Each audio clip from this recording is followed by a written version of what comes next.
오늘 말씀은 사도행전 12장입니다. 죽음조차 두렵지 않음이라는 주제로 말씀을 전하겠습니다. 초대교회는 성령님께서 강림하신 후 하루가 다르게 성장에 성장을 거듭했습니다. 예루살렘 교회로부터 시작하여 사마리아 그리고 이방인의 땅 안디옥으로 확장되었습니다. 이미 스승 예수님의 뜻을 확인했던 사도들은 자신들을 위협하는 종교 지도자들의 박해에 아랑곳하지 않고 힘써 복음을 전했습니다. 그리고 흩어진 주의 일꾼들도 가는 곳마다 부흥의 물결을 만들었습니다. 또한 박해자의 대명사였던 사울이 변화되어 초대교회로 편입됨으로 인해 더 이상 교회는 두려울 것이 없어 보였습니다. 그러자 유대교 지도자들은 이를 갈면서 기독교인들을 죽이려 했습니다. 그리고 유대교와 달리 정치적으로 야합도 하지 않고 민초들의 지도자인 예수를 따르는 크리스천들을 로마 지도자들도 싫어했습니다. 그 결과 유대교와 은밀히 결탁한 로마 지도자들이 교회를 핍박하기 시작합니다. 지금까지 이들은 자유를 박탈하고 재산을 몰수하며 공동체로부터 추방하겠다고 위협했지만 전혀 효과를 보지 못했습니다. 그렇다면 마지막으로 남은 한 가지는 죽이는 것이죠. 아무리 강한 자라도 죽음 앞에서는 두려워할 수밖에 없기 때문입니다. 그래서 헤롯은 12사도 가운데 요한의 형제인 큰 야고보를 칼로 죽입니다. 스데반의 순교가 첫 번째 순교였다면 사도, 즉 지도자들 중에서 제일 먼저 순교하신 분이 야고보입니다.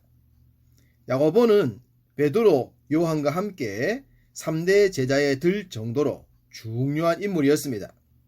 그런 자를 죽였다는 것은 당시 로마가 얼마나 교회를 강하게 핍박했는지를 알게 합니다. 교회 역사를 연구하시는 분들은 이런 말을 합니다.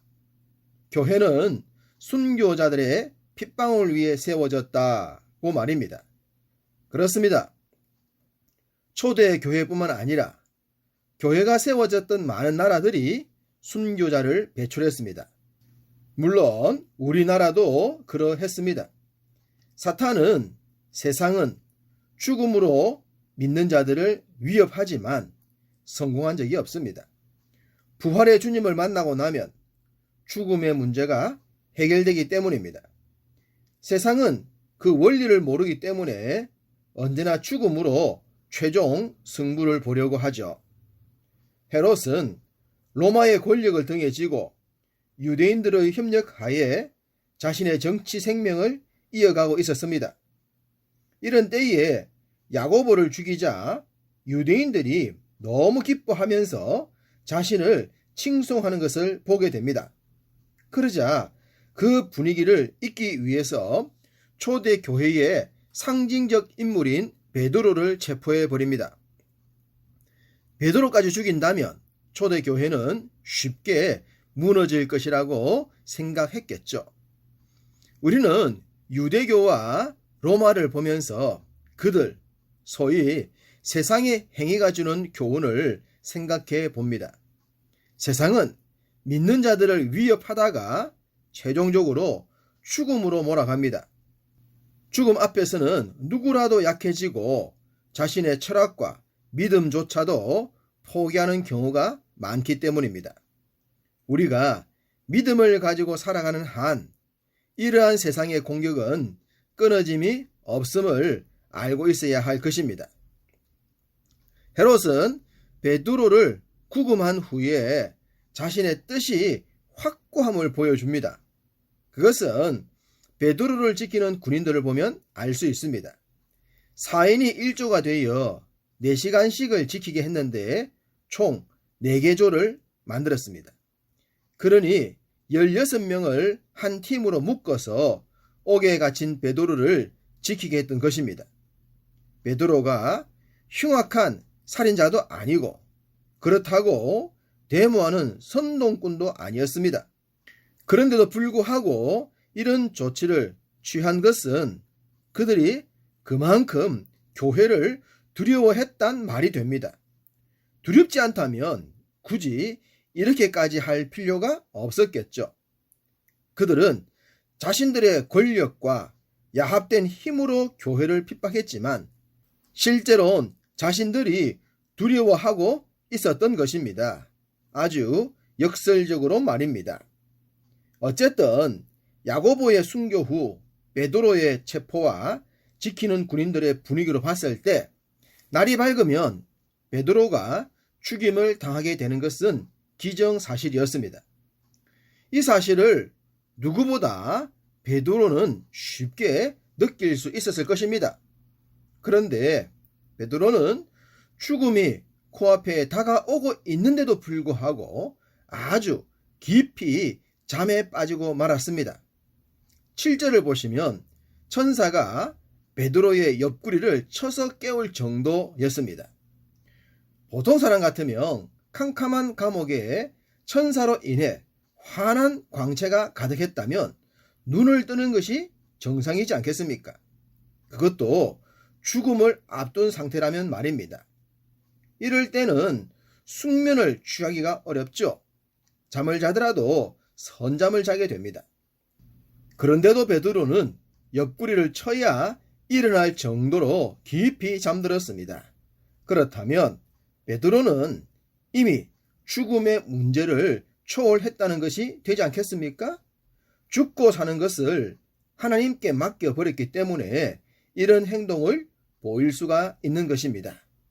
진짜 믿음의 능력이 바로 이런 것입니다. 이렇게 확실한 믿음을 갖게 되면 진짜 고민해야 할 분은 하나님이 됩니다. 하나님은 아직 베드로를 붙들고 하실 일이 많으셨습니다. 그런데 베드로가 죽을지도 모르고 잠만 자고 있으니 당연히 다급해지셨겠죠. 우리가 이런 믿음의 사람이 되면 얼마나 좋을까 생각해 봅니다.